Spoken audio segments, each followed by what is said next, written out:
ഇന്ത്യയിലെ ഏറ്റവും കൂടുതൽ വാക്കുകൾ ഐഡന്റിഫൈ ചെയ്യുന്ന ഏറ്റവും പ്രായം കുറഞ്ഞ വ്യക്തി എന്ന് പറയുന്ന റെക്കോർഡ് കിട്ടിയിട്ടുള്ളത്, ഇന്ത്യ ബുക്ക് ഓഫ് റെക്കോർഡ് കിട്ടിയിട്ടുള്ളത് ഇയാൾക്കാണ്. എൻ്റെ പെങ്ങളുടെ മോളാണ്, ദുവമോൾക്കാണ് ഈ ഒരു മെഡല്.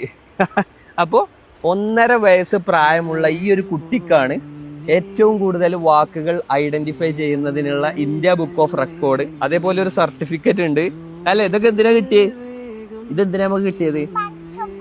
വാക്കുകൾ പറഞ്ഞിട്ട്. ഇവളെ കുറിച്ച് പറയുകയാണെന്നുണ്ടെന്നുണ്ടെങ്കിൽ 1 വയസ്സാവുമ്പോ തന്നെ എല്ലാ വാക്കുകളും കാണാതെ പഠിച്ച് പറയാറുണ്ടായിരുന്നു. ഇതെന്താ? പിന്നെന്തോ ഇതോ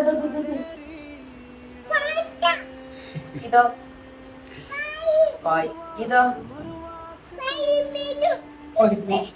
ഇതെന്താ? ട്രിമ്മർ. ഇതോ സ്ട്രോളർ. ഇതോ കാച്ചുകുറ്റി. ഇതാരാ? 300-ലധികം വാക്കുകൾ അവൾ ഐഡന്റിഫൈ ചെയ്ത് അത് ഏതാണെന്ന് പറയും. അതിനുള്ള കാരണം അവളുടെ ഉമ്മ തന്നെയാണ്. കുട്ടിക്ക് 6 മാസം പ്രായമുള്ള മുതൽ ഫ്ലാഷ് കാർഡുകളിലെ ഒബ്ജക്ട്സ് അവൾ തൊട്ട് കാണിക്കുമായിരുന്നു.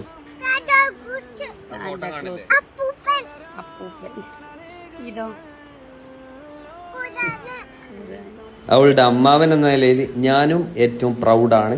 അതേപോലെ തന്നെ ഇനിയും ഞങ്ങൾ ദുവമോളെ ഏറ്റവും നല്ല ഉയരങ്ങളിൽ എത്തിക്കാൻ വേണ്ടിയിട്ട് പരിശ്രമിക്കുന്നതാണ്. Thank you so much. മാഷാ അല്ലാഹ്, മാഷാ അല്ലാഹ്, മാഷാ അല്ലാഹ്. ദുവമോൾ ഇനിയും ഉയരത്തിലെത്തും ഇൻഷാ അല്ലാഹ്, ഒരുപാട് ഉയരത്തിലെത്തും. എന്നും നമ്മൾ ദുവ ഉണ്ടാവും. എന്താ പറയുക, അടിപൊളി കേട്ടോ. ഇങ്ങനെ മക്കളെല്ലാം ഇങ്ങനെ ആക്കിയെടുക്കണം ചെറുപ്പം മുതലേ. അതാണ് അടിപൊളി.